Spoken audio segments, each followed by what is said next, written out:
विदा तो नहीं होगी। लेकिन जरा सोचिए तो, यदि आपने विदा नहीं की तो बहन की क्या दशा होगी? तो मैंने उसकी दशा का ठेका थोड़ी ना ले रखा है। ये आप क्या कह रहे हैं बाबू?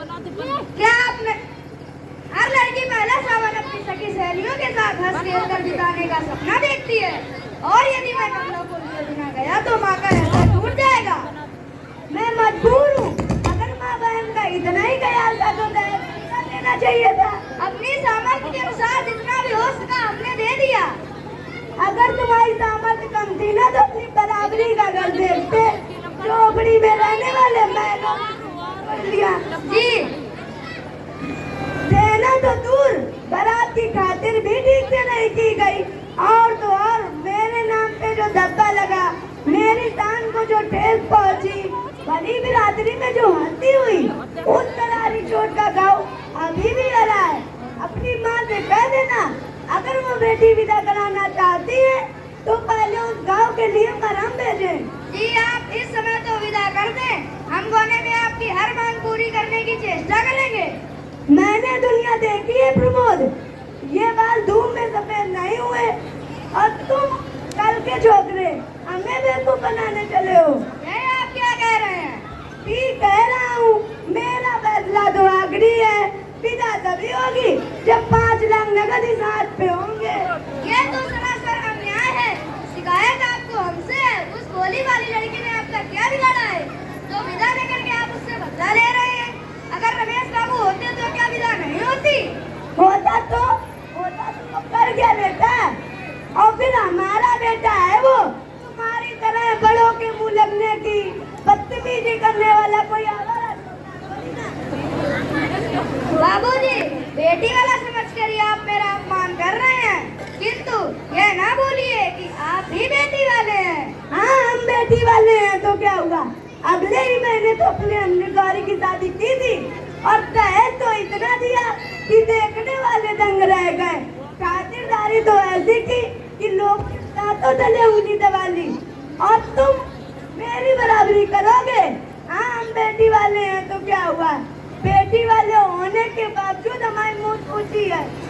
ठीक है, जब आप अपनी जिद पर अड़े हैं तो विनती करना व्यर्थ है। क्या जाने से पहले एक बार मैं उनसे मिल सकता हूँ? जरूर। और हाँ, उससे यह भी कहते जाना कि अगली बार मेरे गांव के लिए तुम मरहम लेकर ही आओगे। अरे सुनती हो गौरी की माँ?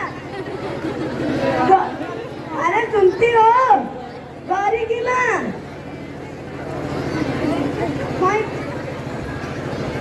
जी रमेश के बाबूजी। बहू से कह दो कि अपने भाई से मिलने आकर, तब तक मैं बाहर का देख लेता हूँ। जी। कमला, ओ कमला। गमला लेके जाओ, जाके मिल लो, तुम्हारा भाई आया है।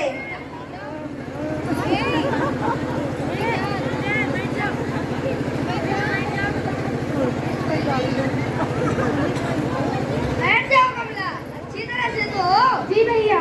कमला, हमारे व्यवहार से बाबूजी के कलेजे में घाव हो गया है। उन्हें मरहम चाहिए और उस मरहम की कीमत है 5 लाख रुपए।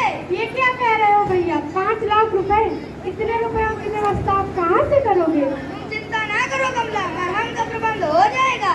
इस गिरे हाल में भी मकान 7-8 लाख रुपए में बेच ही जाएगा। मेरी विदा के लिए घर ना बेचना भैया, आपको मेरी सौगंध है। ये क्या कह रही हो तुम? क्या तुम नहीं चाहती कि पहला सावन सखी सहेलियों के साथ माँ के घर बिताओ? इस लड़की की यह कामना नहीं होती भैया, लेकिन उस कामना की पूर्ति के लिए इतनी बड़ी कीमत चुकाना कहाँ तक ठीक है। साल 2 साल में आपको विमला की शादी भी करनी है। लेकिन तुम क्या करोगी?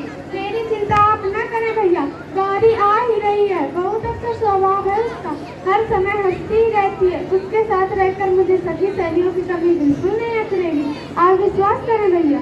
लेकिन आज नहीं तो कल रुपया तो देना ही पड़ेगा। कमला, कागज के 2 टुकड़ों पर अपना स्नेह और प्यार बेचने वालों के बीच तुम इस तरह कब तक रह सकोगी?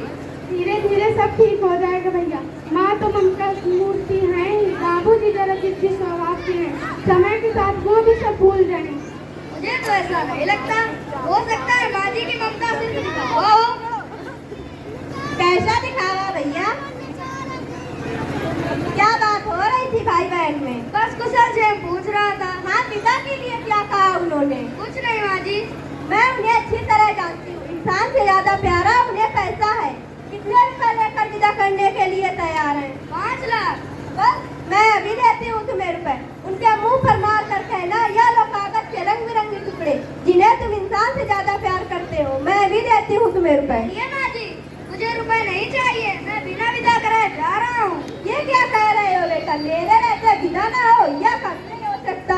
मैं हूँ माँ को दिल को समझती हूँ। जिस तरह मैं उतावली होकर अपनी गौरी की राह देख रही हूँ, इसी तरह तुम्हारी माँ भी उतावली होकर कमला की राह देख रही होगी। नहीं, विदा जरूर होगी। अरे सुनती हो क्या कमला? तिजोरी से पैसे निकाल ले। अरे सुनती हो नहीं? जल्दी कर। अरे सुनती हो गौरी की माँ? जी रमेश के बाबूजी। गौरी का आने का समय हो गया है और तुमने अभी तक स्वागत की कोई तैयारी ही नहीं की। जा बेटी तू अंदर जा।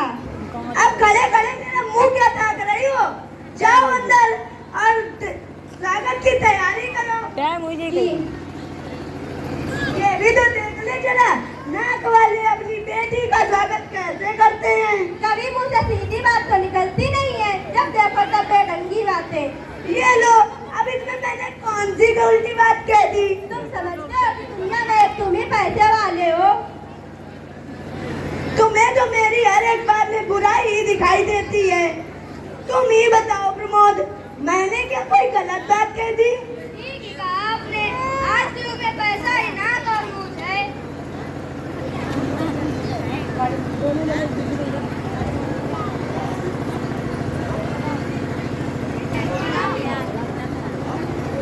पीप पीप। अरे खड़े खड़े मेरा मुंह क्या देख रही हो? हमें लगता है रमेश आ गया है। आज जरूर गौरी को भी लेके आया होगा। जाओ अंदर जाओ, तुम मिठाई का थाल लाओ, तब तक मैं देखता हूँ। अरे आ गए रमेश। गौरी कहाँ है? नहीं आई। पर क्यों नहीं आई? तबीयत तो ठीक है ना? जी हाँ। फिर उन्होंने विदा नहीं की। पर क्यों नहीं विदा की? मेरे से दहेज पूरा नहीं दिया गया। हमने अपने जीवन भर की पूरी कमाई दे दी और इन्हें यही लगता है कि दहेज पूरा नहीं दिया। लो भी कहेंगे। उन्हें तो भला बुरा कह रहे हो। बेटी वाले चाहे अपना घर द्वार बेच कर दे दे, पर बेटे वालों की नाक और भाव हर हमेशा टुकड़ी ही रहती है। मगर शराफत और इंसानियत की दुआई देते हो। अभी थोड़ी देर पहले तो सब भूल गए थे। चुप रहो तुम। बहुत चुप रही, अब नहीं रहूंगी। आखिर क्या कमी है बहू के दहेज में? गौरी की माँ अभी आंखें नहीं खुली। अगर हर बेटे वाला यह याद रखे कि अभी बेटी वाला है तो सारे उलझन सुलझ जाए। शायद तुम ठीक कहती हो। क्या दीजिए बाबूजी। ठहरो प्रमोद, मुझे और लज्जित ना करो। इस मरहम का घाव मुझे मिल गया है। बेटी के ससुराल वालों ने बेटी को ना विदा करके दे दिया है। खड़ी खड़ी अब मेरा मुंह क्या ताक रही हो? जाओ अंदर और स्वागत की तैयारी करो। जी।